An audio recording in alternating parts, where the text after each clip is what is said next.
دوسرا سوال یہ ہے کہ پچھلے دنوں ایک سائنسی پروگرام میں یہ دکھایا گیا کہ ایک سائنسدان نے مچھلیوں کے جینز کے اس حصہ کی ماہیت کو تبدیل کیا، ماہیت کو تبدیل کیا جو مچھلی کے سائز کو کنٹرول کرتا۔ ٹھیک ہے، چنانچہ یہ مچھلیاں چند ماہ میں اتنی بڑی ہو گئیں جتنا انہیں سال بھر میں ہونا چاہیے تھا۔ بعض لوگوں کا خیال ہے کہ قدرت کے نظام میں اس طرح دخل دینا ان ایتھیکل ہے۔ حضور کی اس بارے میں کیا رائے ہے، ارشاد؟ میرے خیال میں تو یہ اس معاملے پر وہ فتویٰ نایاب نہیں ہوتا۔ جو خدا تعالیٰ نے جینز کے اندر کیریکٹرز رکھے ہیں، ان میں سب سے اہم بات یہ ہے کہ ایک مخلوق کی شخصیت ہے۔ اگر اس شخصیت کو، اس کی ماہیت کو تبدیل نہ کیا جائے اور اس کی نشو و نما کے حق میں کام کیا جائے تو میرے نزدیک یہ اللہ تعالیٰ کے جو مسالے ہیں جن کے ساتھ کائنات بنائی گئی ان کے مخالف نہیں ہے۔ اور وٹامنز دے کر ایک آدمی کو موٹا تازہ کیوں کرتے ہیں؟ خوراک کھلا کر، پال کر اور ہر طرح سے اس کا خیال رکھ کے اسے بعض دفعہ پال کے مضبوط بنایا جاتا ہے۔ کھلاڑیوں کی بڑی خدمت کی جاتی ہے، اور خلیفۃ المسیح ثالث سویابین کا حلوہ کھلایا کرتے تھے اپنے کھلاڑیوں کو۔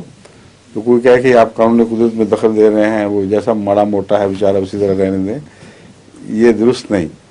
تو جب خدا نے مزید سائنسی ذرائع مہیا کر دیے ہوں کہ کسی چیز کو، خدا کی مخلوق کو طاقت دے کر اس کے جسم کو بڑھایا جائے اور مقصد اعلیٰ زندگی کی بقا ہو، نہ کہ زندگی کے نظام میں تبدیلی۔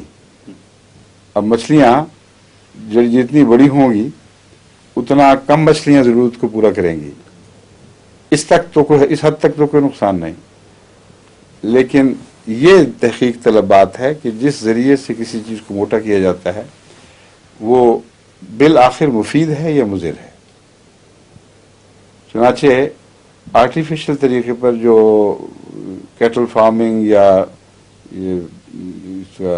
چکن فارمز جو چل رہے ہیں، ان میں جس طریقے پر ان کو پالا جا رہا ہے اس کی غذائیت اور اس کا صحت پر کیا اچھا اثر پڑتا ہے یا برا اثر پڑتا ہے، یہ تحقیق طلب باتیں ہیں۔ میرے نزدیک تو جو کھلی آزاد مرغیوں کے انڈے ہیں وہ بہت بہتر ہیں اپنے مزے اور اپنی ان صلاحیتوں کے لحاظ سے جو متفرق چیزوں سے چک چک کے وہ اکٹھا کرتی ہیں، اور انسان جو چاہے کرے اس کو آزاد کمپلیٹ غذا کا متبادل نہیں دے سکتا۔ نہ وہ ہوا دے سکتا ہے جس میں پل کر، نہ وہ کیڑے دے سکتا ہے جو یہاں وہاں نظر آتے ہیں اس کو۔ تو یہ سارے فیکٹرز ہیں جو انسانی کوشش کے بظاہر زیادہ کامیاب ہونے کے باوجود اس کوئی قیمت ادا کرتی دکھائی دیتی ہے۔ وہ کوشش ایک طرف گوشت بڑھایا ہے اور کوالٹی کو کم کیا ہے، اور یہی اطلاق ہو رہا ہے ان کے پھلوں کے اوپر۔ امریکہ میں اتنے موٹے موٹے سیب آپ کو دکھائی دیں گے اور ہر چیز کا وزن بڑھا دیا گیا ہے، آڑو بھی بڑے بڑے، لیکن یہاں ساری میز کے اوپر باسکٹ بھری ہوئی ہو اور آپ پرلی طرف منہ کریں تو آپ کو خوشبو نہیں آئے گی، پتہ نہیں لگے گا کیا پڑا ہوا ہے۔ اور پاکستان یا کشمیر کا سیب ایک کمرے میں کہیں کونے میں ہو تو لوگ سونگتے داخل ہوتے ہیں کہ یہ کوئی چیز ہے یہاں، پھر کھائیں تو اس میں وہ مزہ نہیں۔ پھل ہے، کچھ میٹھا بھی ہو جاتا ہے لیکن وہ بات نہیں بنتی، وہ کھائیں اور اصل پھل کھائیں، زمین آسمان کا فرق ہے۔ ایک دفعہ امریکہ میں اسکائی لائن ڈرائیو پہ ہم جا رہے تھے، تو ان کے جو پھل پیش کیا کرتے تھے ہمیں جہاں ہم کبھی ٹھہرے یا ہوٹلوں وغیرہ میں بھی، تو اس سے نفرت ہی ہو گئی تھی سیبوں سے، دل نہیں چاہتا تھا کھانے کو۔ ایک فارم پر ہم نے دیکھا کہ انہوں نے لکھا کہ اس میں نہ آرٹیفیشل مینیور دیتے ہیں ہم، نہ کوئی اور ماڈرن ذریعہ اختیار کرتے ہیں، یہ سیبوں کا باغ ایسا ہے جس میں خالصتاً قدرتی ذرائع پر انحصار کیا جا رہا ہے۔ یہ خلاصتاً یہ پیغام انہوں نے بڑے بڑے پلیک کارڈز پہ لکھا ہوا تھا۔ تو وہاں اتر کے جو ہم نے سیب لیے، اگرچہ کافی لیے، لیکن بعد میں پچھتایا کہ پوری ڈگی کو نہیں بھر لی۔ جہاں جہاں لوگوں نے تقسیم کیے ہیں وہ انہوں نے کہا اب سیب کا تو یہ مزہ ہے اصل۔ تو دیکھیں کتنا فرق ہے۔ اب اس ذریعے سے جو آپ کہہ رہے ہیں جو وہ گوشت بڑھائیں گے، دیکھنے والی بات یہ ہے کہ کیا جینز کے عمومی رد عمل سے یا اس کی ریپلیکیشن سے جو چیزیں پیدا ہو رہی ہیں، صلاحیتوں کے اعتبار سے بین ہی وہی چیز یہاں پیدا ہوگی یا فرق پڑ جائے گا؟ کیا کوالٹی کی کاسٹ پر ہم سائز تو نہیں قبول کر رہے؟ اور دوسرا یہ دیکھنا ہوگا کہ لمبے اثر اس کی آئندہ صحتوں پر کیسے پڑیں گے، اور اس میں اتنے باریک فیکٹرز کام کرتے ہیں کہ ابھی تک سائنسدان ان کی وجوہات ہی نہیں سمجھ سکے، اور یہ بھی وہ ایک دائرہ ہے جہاں وہ خدا تعالیٰ کے معاملے میں بددیانتی سے کام لیتے ہیں۔ یہ جتنی چیزیں دوائیاں مثلاً جو بناتے ہیں، ان میں بعض دفعہ آرٹیفیشلی جو بناتے ہیں، ایک دوائی کیمیکلی وہی ہے لیکن اثر میں مختلف ہو جاتی ہے۔ مثلاً ایک دوائی ہے جو مارننگ سکنس کے لیے استعمال شروع ہوئی، اور مارننگ سکنس کا مطلب ہے کہ عورت جب حاملہ ہو صبح کے وقت خصوصیت سے اس کو الٹی آتی ہے، تو حاملہ عورت کی متلی اور الٹی کا نام ہی مارننگ سکنس ہے، اور وہ بالکل کیمیکلی فٹ تھی۔ جب وہ دی گئی تو بعض عورتوں کے بچے اس طرح کے وہ پیدا ہوئے ڈسٹارٹیڈ کہ وہ انسانی مخلوق ہی نہیں لگتے تھے، بہت ہی خوفناک بد اثرات ہوئے۔ دوا تو وڈرا کر لی گئی، مگر تحقیق ہوئی کہ یہ بعضوں میں ذرہ بھی اثر نہیں، اور مارننگ سکنس پہ بھی اچھا اثر دکھایا، اور بعضوں کی نہ مارننگ سکنس ٹھیک کی نہ کوئی اور فائدہ، بلکہ الٹا نقصان پہنچا دیا۔ یہ کیا وجہ ہے؟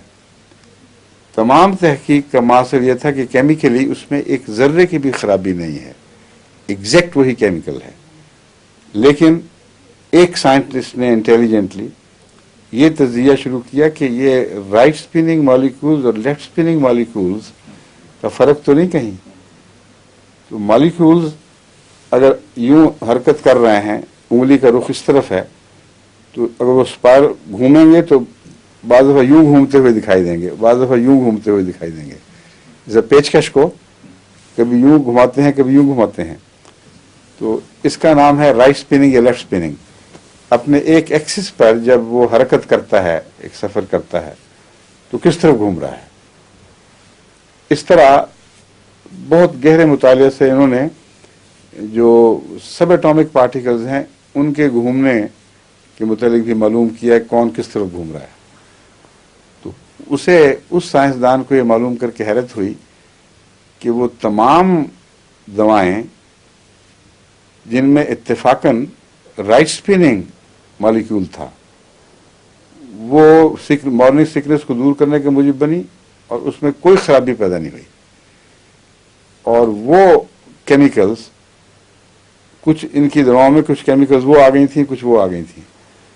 جو لیفٹ سپننگ تھیں، فارمولا وہی ہے، ایک ذرے کا بھی فرق کیمیکلی وہ ثابت نہیں کر سکتے تھے، اور اس کو زندگی نے سمجھا، اس کے خلاف رد عمل کیا، کیونکہ وہ انسانی جینز میں رائٹ سپننگ کی ضرورت تھی وہاں، اور وہ سمجھتی تھی کہ ہمیں یہ چیز نہیں چاہیے۔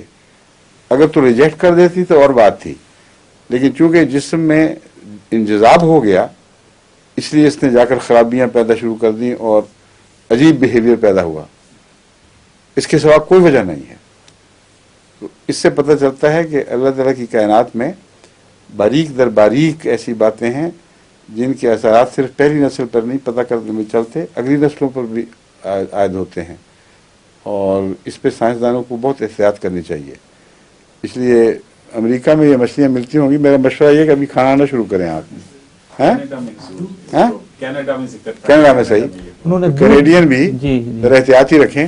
دودھ کے ساتھ کیا ہے ہارمونز جو ڈیری کیٹلز پہ، ان پہ انہوں نے کہہ دیا کہ یہ ایڈورس ایفیکٹ کرتے ہیں۔ کیا ہارمونز جی ملک کو انکریز کرنے کے لیے جو دیتے ہیں، اس کا ایڈورس ایفیکٹس ہیں کافی، ثابت کر دیا خود ہی؟ ہاں جی، خود ہی ثابت کر دیا۔ اور یہ جو مچھلیاں، اس کا نہیں پتہ چلا ابھی نہیں، یہ کھانے کے بعد پتہ چلے گا کچھ عرصے کے بعد۔ ملک کا تو کر دیا ہے۔ ہاں ٹھیک ہے۔ اور ظہور مہدی آخر زمان